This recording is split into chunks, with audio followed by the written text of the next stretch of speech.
qobo lwaNkulunkulu noma i-authority yaNkulunkulu itawatiwa, itawu-restorwa ngena inkhathimulo elithembeli lelisha.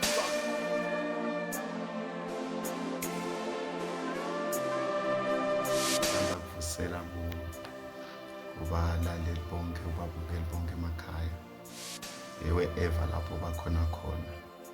Ngiyanivusela egameni laJesu Kristu loyinkosi. Mhlawumbe singakachubeki nawo konke, ngiyacela ukuthi ngithandaze kafishane, sitawuchubeka sisherishe kafishane live laNkulunkulu, just nje ngumthandazo nje bese sesiyathandaza. Siyakubonga uNkulunkulu entsambama namuhla. uNkulunkulu akekho lofana nawe, uyinkosi yaphakathe, uyinkosi lefanele kubajadwa nekudunyiswa. Akekho lomunye lofanana nawe, akekho lomunye lonjengawe. Nasi sive sakho Nkosi, khuluma uNkulunkulu ngendlela lofuna ngayo. Khuluma Nkosi, silalele wena, silambele wena. Egameni likaJesu Kristu waseNazaretha siyakubonga, siyakuphakamisa, siyakudusa. In the mighty name of Jesus Christ. Amen.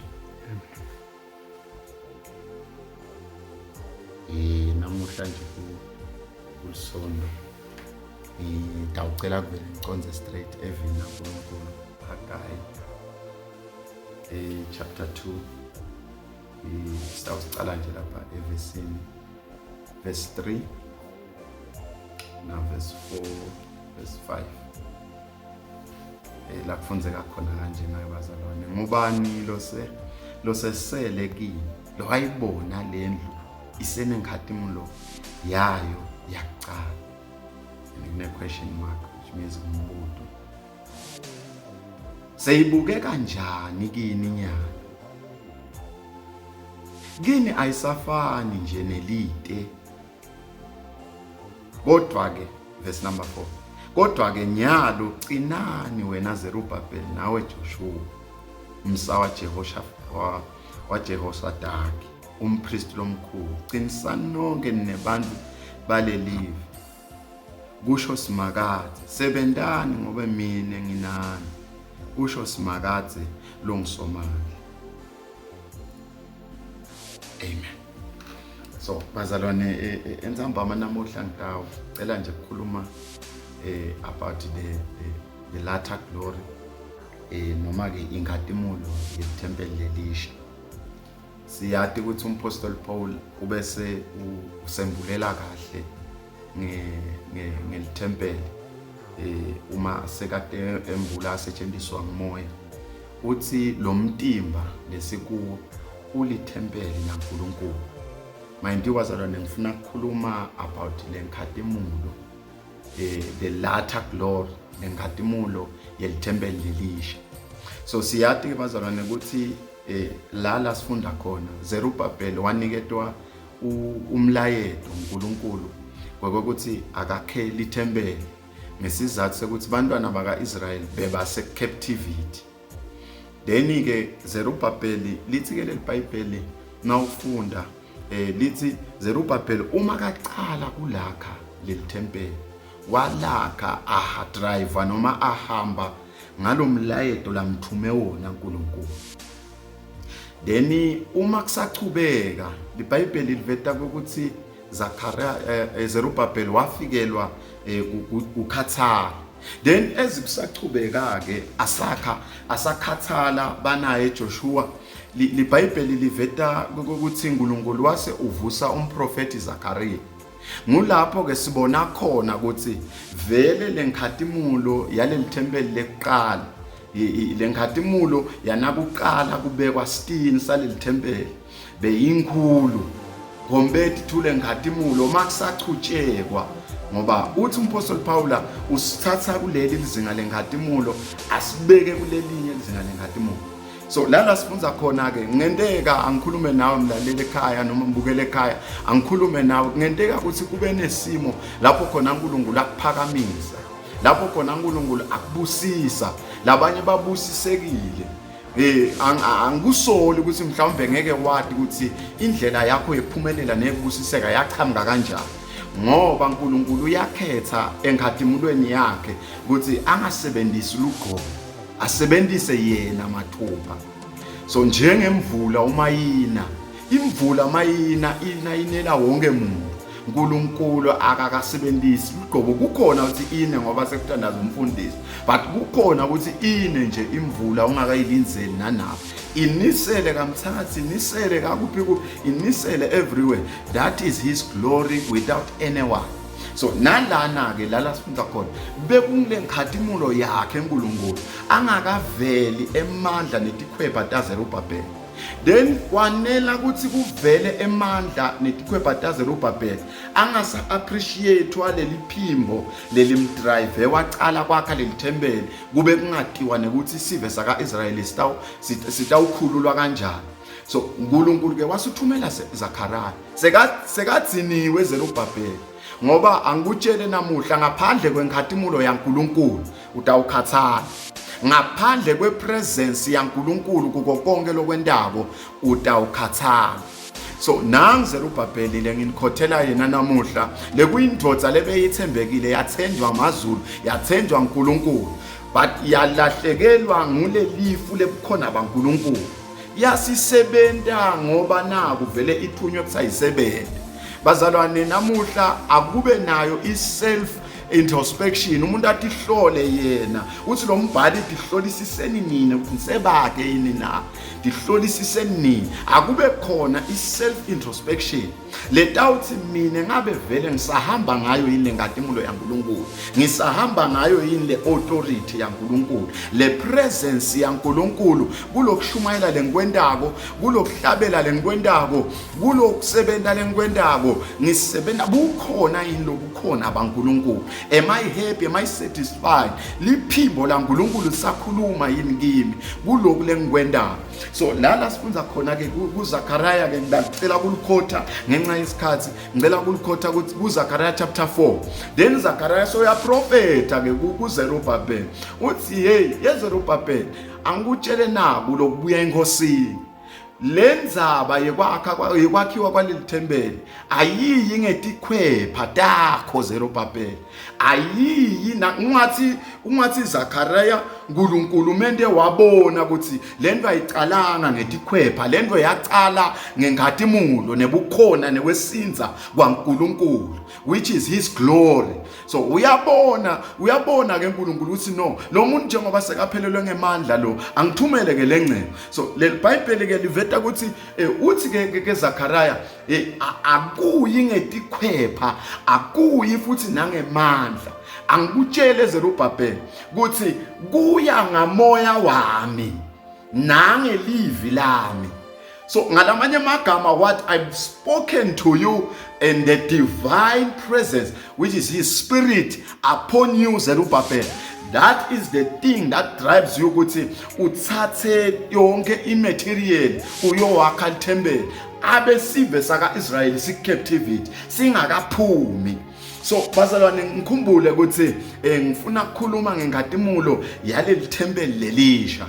So ngekwesiprofeto ngoba incwadi yaHagayi incwadi yemprofeti. So ngekwesiprofeto ke namuhla I want to come today ukuthi he was prophesying about the Messiah that is going to come. So ngiko nakaseka asembulela uMapostle Paul uthi yena ke uMapostle Paul uthi lo mtimba wethu lithempeli lekuhlala, akasho ukuthi lekuhlala kwemuntu noma lekuhlala uthi lekuhlala kwamoya, ukuhlala kwaNkulunkulu. Oh haleluya. So la sifunza khona ke bazalwane, bengifuna kuveta ingcingwane ukuthi kunebantu emhlabeni loqale kahle, waqala kahle ngeliphimbo laNkulunkulu, waqala kahle, waqala kunemoya waNkulunkulu, waqala kunelivi laNkulunkulu, but namuhla ubathe uyabuka yinto ngathi sengisele ngedwa nesipho sakho. Angimemetele namuhla ukuthi kunengathimulo lithembele lelisha, ngoba akugcinanga lapho. LiBhayibheli nawufunza wehla kulo Hagayi lithi leBhayibheli lona lokhonile, which is Zakaraya, which is Zerubhabheli lokhonile kulibeka sisekelo saleli thembele, nguye lo tawuphinze aliqedzise, which means there was great revival Hallelujah. So namuhla nje entsambama mbukele ekhaya angimemetele ukuthi kunemvuselelo lecithekile ngoba Kristu Jesu. Ngiko umpostoli Paul nakamveta uthi ulithemba lenkhatimulo. Ngiko ke umpostoli Paul makamveta athi ulithemba lenkhatimulo is because now he is coming to restore. So kahle lesithombe saZakaraya saZerubabheli uma akha lelithembele lesithombe leso, it was a prophetic thing. Ngaye Adam lo abangibabe wethu kwaba iumbrella sangena nasenzaweni yemthetho, kwaba na Moses was leader. Hallelujah. Which means leyo ngayibita ukuthi yinkhatimulo yelithembele lekuqala. But kunelithembeli lelisha, which means Kristu maketa emhlabeni. He was coming now with not that glory ngoba siyakhumbula kahle ukuthi ethendeni lekuhlangana wafuza incwadi ya Exodus 33 ethendeni lekuhlangana mabahlangene kuthiwa belehla lelifu lamoya kanye nebukhona baNkulunkulu liphindze lisuke. But Kristu make fika emhlabeni kunento la ikhulumako uthi mina ngitele ukuthi nibe nalo kucicimako futhi ngeke kuze nigcwaliswe ngamoya kuze kube phakathi. So moya waNkulunkulu ngeke usaphesha kithi kuze kube phakathi.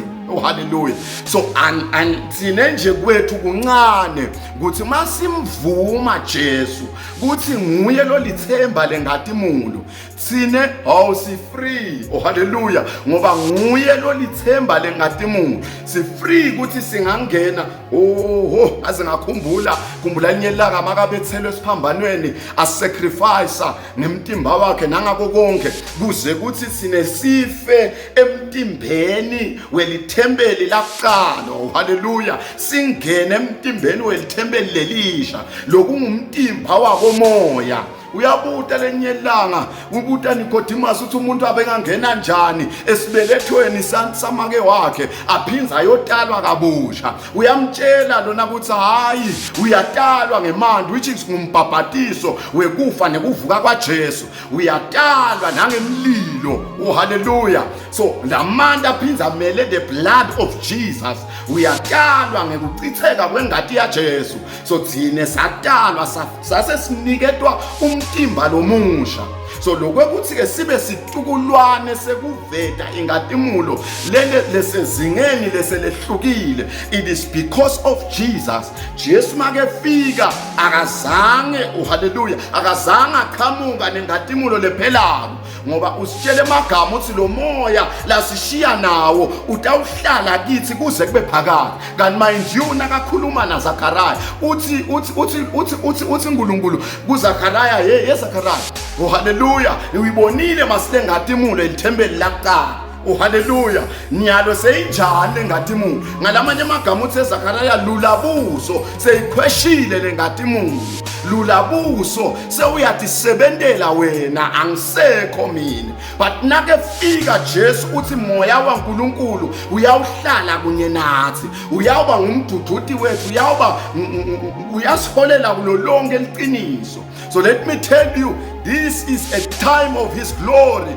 Lesi sikhathi senkatimulo yakhe uNkulunkulu lapho khona emhlabeni wonke nasetinzaweni tonke Jesu makavunywa uNkulunkulu ubound ukuthi kukhona bakhe the heaviness of his presence and his power ibe khona. So namuhla nje ngimemetele ukuthi mhlawumbe uqale njengaZerubabheli mas namuhla ngisho nasemabhizinisini angimemetele mhlawumbe waqala uneliphimbo laNkulunkulu but namuhla usenalo liphimbo laNkulunkulu. Angimemetele ukuthi namuhla lilanga la Jesu lapho khona Jesu ngamoya wakhe avusa umtimba lomusha, lithembeli lelisha lekuhlala kwebukhona baNkulunkulu. Lalela khumula lelo thembeli lenzalo angikutshele yembatha nangiJesu umuntu uKristu Jesu.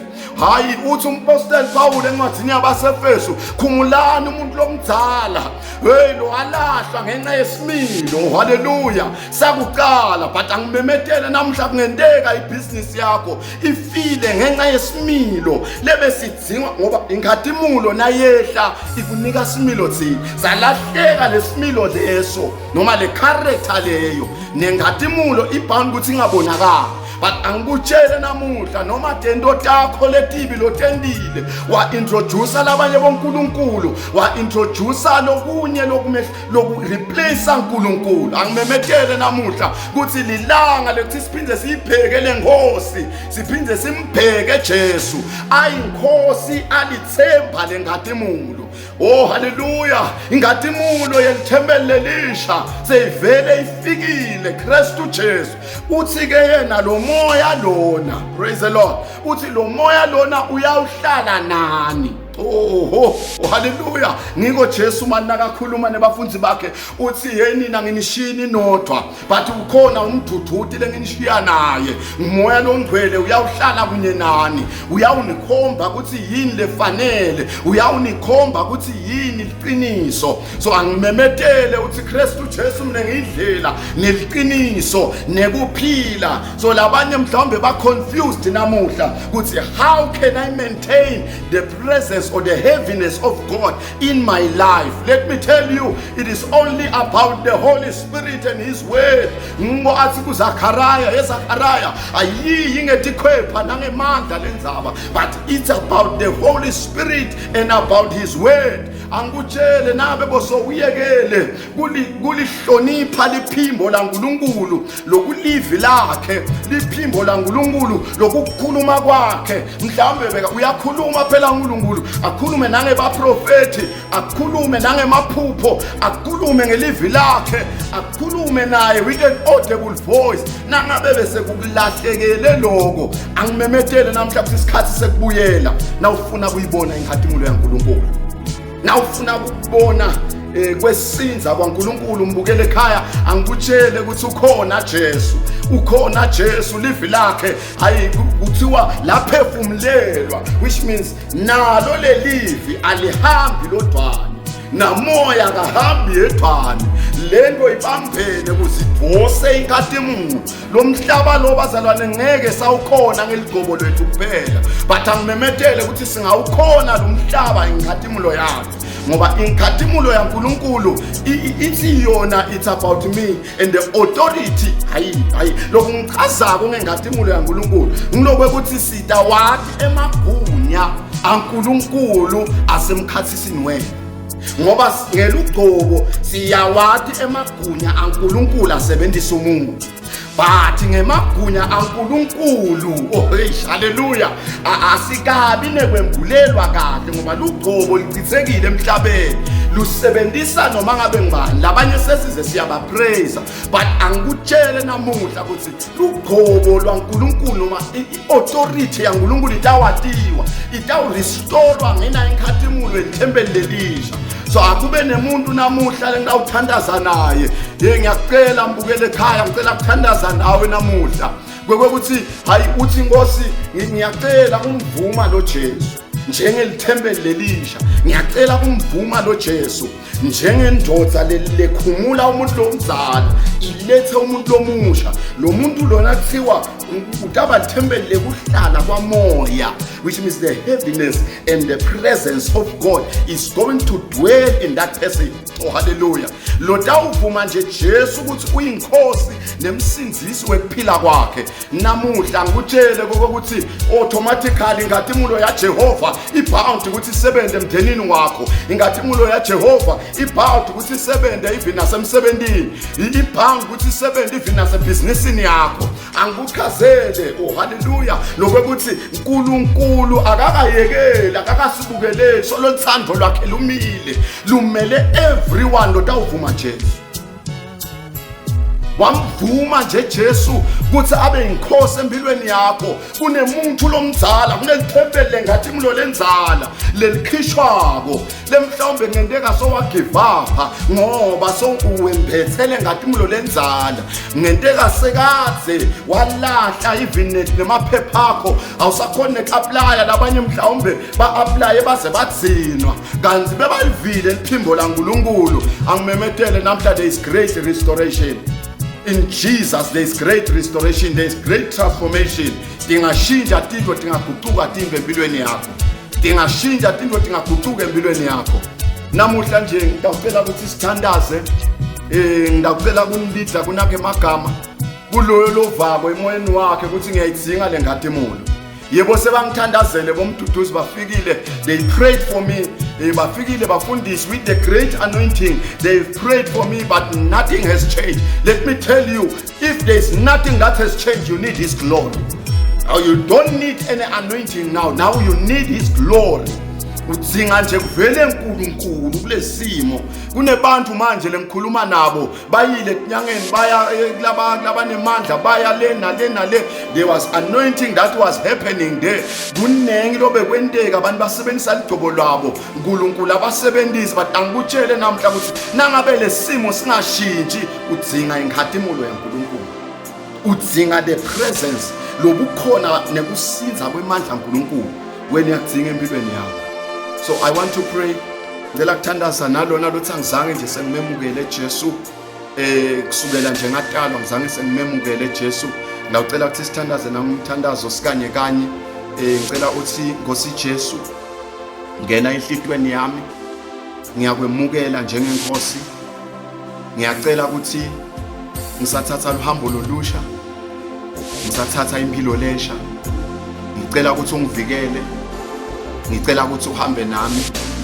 Ngiyabonga Nkosi ukuthi sengisidalwa lesilisha lokudzala sekwengcile sekuvele lokusha. Siyabonga songumntwana ke waNkulunkulu ngekusho lawo magama. uNkulunkulu akubusise. Then now I want to pray for his glory and to the people. Nangabe uyagula usekhaya, I want to pray for you now. Ngicela ukukhulekela wherever la ukhona khona. Ngifuna ukukhulekela ingalo yaNkulunkulu which is his great presence to attest, to testify about his word. Manje nje ngiyacela ukuthi ubambe la ugula khona wherever la ukhona khona. Nangabe kune business mhlawumbe leseyiwa, nangabe mhlawumbe wacala kahle so uyabona ukuthi into akusahambi kahle. I want to pray for you in Jesus mighty name. Babe ngegama lika Jesu Kristu waseNazaretha, moya longcwele sikhathi sakho lesi lithuba lakho lelo. Shata kabronde kasimra hades dolia rela kabroto korede stelia mahaseto lia labazana.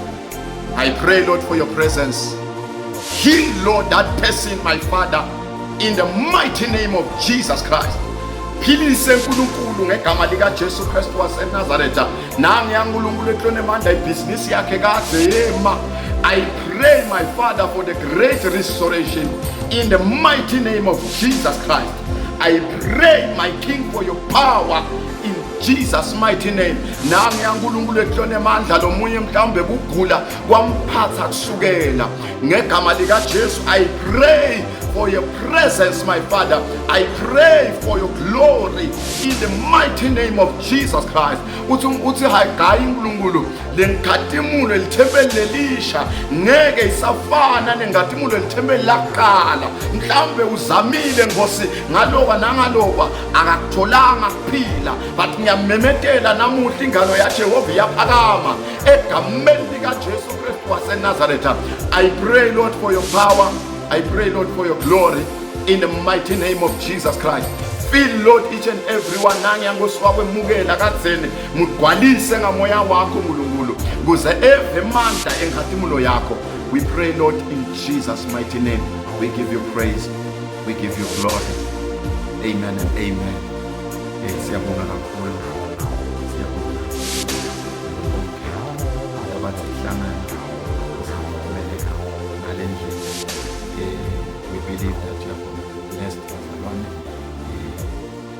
Umuntu kuhamhlanga njengoba ichazile abazalwane ngikhonde blessed mountain of glory endaweni yaseNdlalambi eSwatini phansi komfundisi Mhlanga Reverend S Mhlanga. Ngiyacela ukuthi bazalwane ngigcine khona lapho. Ngibonge kubo bonke labahlanganisele inzambo konke kuze kuthi lo msebenzi kaNkulunkulu uyiphumelele.